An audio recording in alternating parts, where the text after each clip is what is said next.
Fala pessoal do YouTube, estou aqui com mais um vídeo para vocês, um vídeo de aumento de coroa clínica, onde eu estou verificando agora a quantidade de gengiva inserida que vai restar quando eu remover o que eu necessito, de tecido gengival. Então eu fiz uma sondagem para saber onde está a junção cemento-esmalte e detectar o quanto de tecido gengival tinha cobrindo esse esmalte. E aí fiz uma marcação externa e fiz ali uma incisão em bisel interno seguida de incisão intrasucular, remoção de colarinho gengival e depois regularização com uma tesourinha castrovejo. Agora a mesma coisa no canino, uma incisão em bisel interno depois de demarcar a quantidade de excesso gengival na área do zênite, que é o ponto mais alto da margem gengival. E aí, incisão em bisel interno, incisão intrasucular e remoção do colarinho seguido ali de um recontorno com a tesourinha castrovejo. A mesma coisa eu vou fazer no incisivo lateral. E aí a gente vai dando sequência na cirurgia, incisão em bisel interno, remoção do colarinho, incisão intrasucular, remoção do colarinho, regularização desse contorno. E aí o vídeo vai passar um pouquinho mais rápido do outro lado, que vai ser meio que a mesma coisa, A gente vai demarcar, achar onde está a junção cemento-esmalte, fazer a marcação do ponto sangrante, fazer uma incisão em bisel interno. Essa incisão de bisel interno, ela entra no sulco, Então o final dela é no sulco, a gente não inclui as papilas nesse momento. Então, vou fazer a incisão em bisel interno e o fim da minha incisão entra no sulco gengival, Não chega aí na papila. Então, terminando todos os dentes que eram necessários aumentar, agora eu vou fazer uma incisão intrasucular, fazendo uma incisão, um retalho dividido na papila, Então, vou realmente dividir a papila, vou fazer uma incisão entre elas para a papila palatina vai ficar presa e a papila vestibular ela vai vir para o meu retalho vestibular, Então, eu estou ali na incisão intrasucular, porque agora, depois que eu fizer isso, eu vou ter que fazer um descolamento total do retalho, para rebater esse tecido e enxergar ali o tecido ósseo, ter acesso ao tecido ósseo. Então aqui essa papila, essa paciente ela tinha um freio, pode ser que a gente tenha que tirar esse freio depois. Vamos lá, do outro lado a mesma coisa, incisão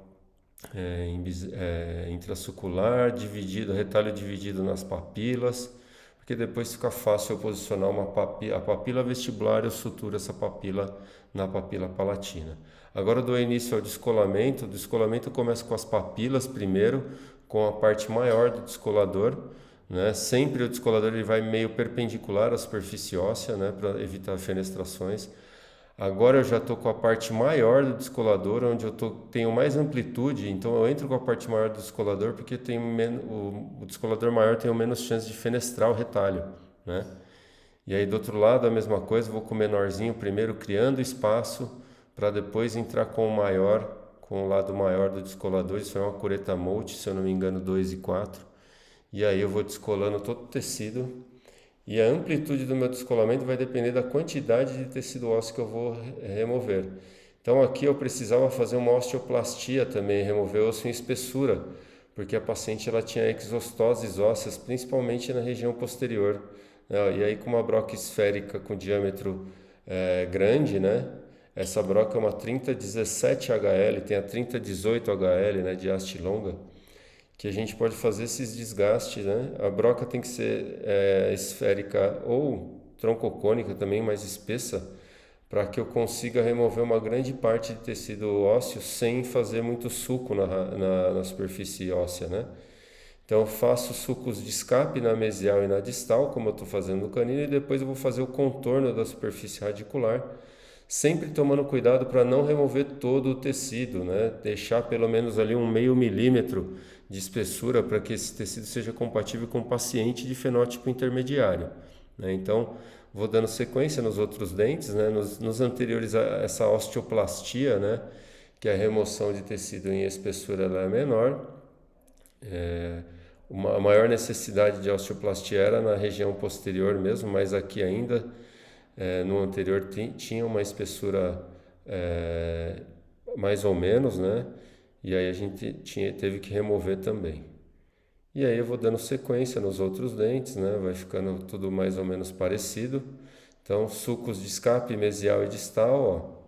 E aí vou fazer o contorno da superfície radicular, sempre com irrigação constante e tomar cuidado para irrigar na região. Algumas situações ali, vocês estão vendo que o osso está ficando meio sem irrigação, né? É importante que a irrigação seja direcionada, né, para a superfície que está sendo desgastada. Agora eu estou fazendo a osteotomia para deixar os espaços para as estruturas do espaço biológico, usando aquela broca que já tem vídeo aí, né? Com milimetragem, né? Ela só corta na ponta aqui, só para mostrar para vocês o uso do cinzel. Esse cinzel é um cinzel de Waldstedt, pode ser o de microchembin também, que a gente consegue também fazer essa osteotomia, que com o cinzel a gente vai destacando esse osso. Com a broca, realmente é um desgaste mais preciso, né? E eu sempre tenho optado por fazer com a broca, mas brocas que só tenham cortes na ponta, né? E aí finalizando com o cinzel, né, e checando lá as medidas biológicas para que a gengiva consiga se inserir novamente um pouquinho mais para cima. Né, a mesma coisa aqui, a broca novamente, eu vou fazer isso em todos os dentes necessários, né, nos prés, acho que até molar a gente chegou a fazer esse caso, com a broquinha, depois eu vou com o cinzelzinho, às vezes eu vou só com a broca, vai depender muito do caso. Às vezes com o cinzel, se ficar alguma rebarbinha que eu possa ir com o cinzel, só para acertar, né? Mas dá para fazer essa osteotomia só com cinzel, né?